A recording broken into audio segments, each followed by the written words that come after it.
Hello, hello. We shall continue now with the next part of the lesson, the conceptual video, let's call it.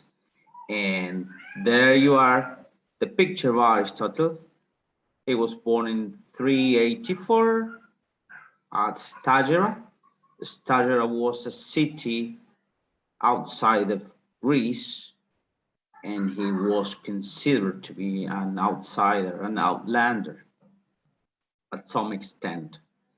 Stagira and many other parts of the Macedonian dominions, they belong to what we call the Hellenic Confederation, but they were from the interior part of the empire.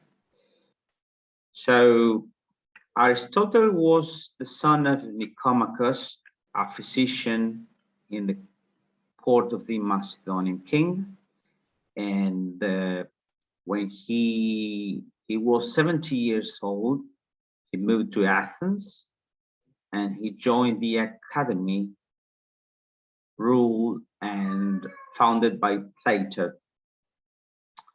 He spent there 20 years studying with his master, Plato, and with other colleagues. So let's say he had a good deal of academicism. That was the name of the school of Plato, the Academia. And after Plato's death, he left Athens and he roamed for 3 years. And after that, he was invited by Philip, king of Macedonia, to undertake the education of young Prince Alexander, later known Alexander the Great. Eventually, the relationship between Aristotle and Alexander broke up, and he returned to Athens in 335 before Christ. And because the incompatibility of thinking politically, philosophically talking, and in many other aspects, he founded another academy called the Lyceum, and where he had very brilliant students. One of them was Theophrastus, and Theophrastus, after Aristotle's death, took over the Lyceum. The Lyceum was known as the peripatetic school because many of the lessons were given while they were walking the peripatos. That's the Greek word for walking around. Okay, so far so good about Aristotle. We're going to talk about now the book of the politics, especially chapter 1, 2, 3, and 4. And one of the opening paragraphs in the book says that the state is an association, and every association is formed in view to a purpose, and that purpose is some good. All right, if we take this way, we may wonder, what does he mean? Okay, so going back again to that phrase, the state is an association. This association is formed in view to a purpose, and that purpose is a good. He means that the state comprises or embraces all other minor associations, and those associations, let's say, contribute to the good of the state. which is the greater and bigger good. It's, let's say, a welfare for everyone within that state. And he also says that, and by saying this, he reveals his analytic thinking, is that a peculiar character and purpose of a state as an association can be discovered by examining each character and purpose of its parts. So the parts, by examining the parts, by assessing, by analyzing the parts, we will find out, we will discover the character and purpose of the whole. Again, the parts will tell us about the whole. Aristotle also wants to clarify in these first chapters of the book that there is a common error in concept. And some people gets wrong the idea of the role of a statesman. They confuse the role of a statesman to the role of a household manager, or to the house, or the role of the master of a house. Why does he say so? Because he thinks that some other authors or some other thinkers consider that there is the difference lies only in quantity and not in quality. Let's say they get it wrong because they only think that the difference between a statesman and a household manager, for example, lies because of the difference of people in quantity that they rule over. I mean, it is not this way. He will endeavor to clarify the situation all throughout the book. Another important point is the teleological thinking that Aristotle, let's say, express in the nature of the state. He says that the state exists by nature. It is not a convention, it is not artificial. It exists by nature, because the nature of a thing is not its first, but its final condition. So the final goal of state is to provide good. People get associated because they aim to a good, they aim to a welfare, to a general welfare within that state. And that's the reason that this is by nature, that the state exists. So the state is, for this reason, all providing and aims to this end. And that's the reason also why Aristotle says that the man is a political animal. Political in the sense that he lives in a polis, politikos. He lives in a polis.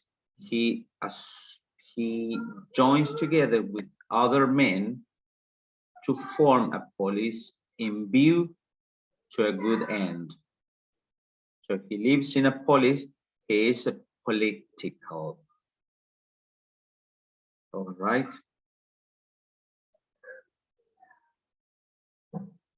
Let me show you some guideline Okay, before you embark yourself into the reading of the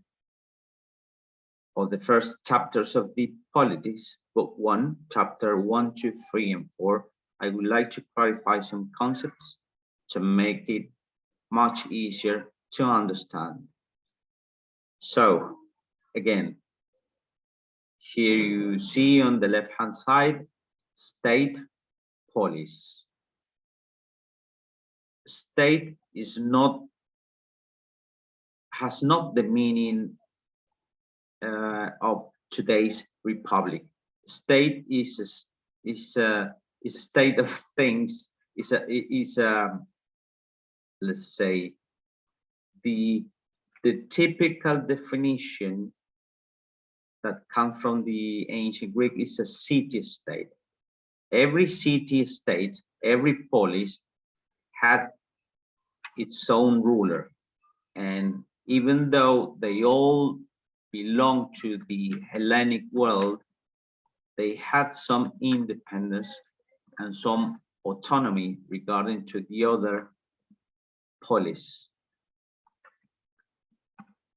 People on the right-hand side, demos, people, demos, the people of these particular polis, of any particular polis, the demos.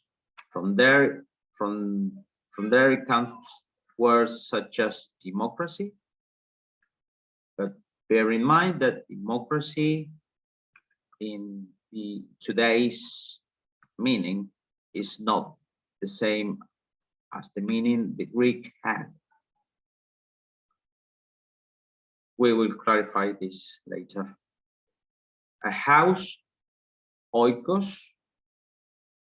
From this word, oikos, comes economia or economy, oikonomia in ancient Greek.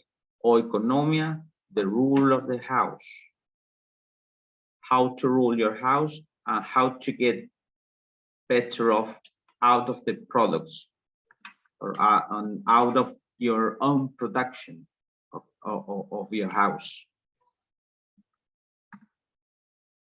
Statement below house on the left hand side, statement, politikos, okay, the ones who hold office and who run the government. And on the right hand side, slave, doulevos, and citizen, polites. Slave were a very important part of the households of the oikos. We may think that slaves were, let's say, in the more, we may take them in the modern sense that slave had no right, had no other privileges, but in the ancient times, in the Greek world, slaves were a very important part because they contributed to the economy of the house and of the state. And some of the slaves were much better off in comparison with the freemen, with the leutheros. The leutheros were people who lived on their own. They were craftsmen or they were agricultural laborers, but they were not citizens. To qualify to become a citizen was a serious thing. It meant that you have some, let's say, that you were well off and you can hold office and you could afford a way of living so that you can hold that office. So again, some poor freemen were in a much worse condition than some slaves who, for example, live in rich houses. And the last concept is self-sufficiency. Down on the right-hand side, autarkia. Autarkia, self-sufficiency, is one of the aims of the polis, one of the aims of the states. People join together and make an association to the polis, to form a polis with a view to some purpose, to some good end. And that good end is the autarkia, which means independence, political independence, economy independence from the other states. That's the aim of a state, the aim of a polis. All right, so far so good with this guideline and clarification of some concepts. Next, you're gonna have to read chapter 1, 2, 3, and 4 of the politics. You will find the reading in the bibliography. Please go to it, click on it, and you can read it. And after that, there will be a final activity, which is a multiple choice by Google form. Okay. If there is some questions, some doubts, do not hesitate and drop your questions into the question box, into the question forum. I look forward to hear from you there.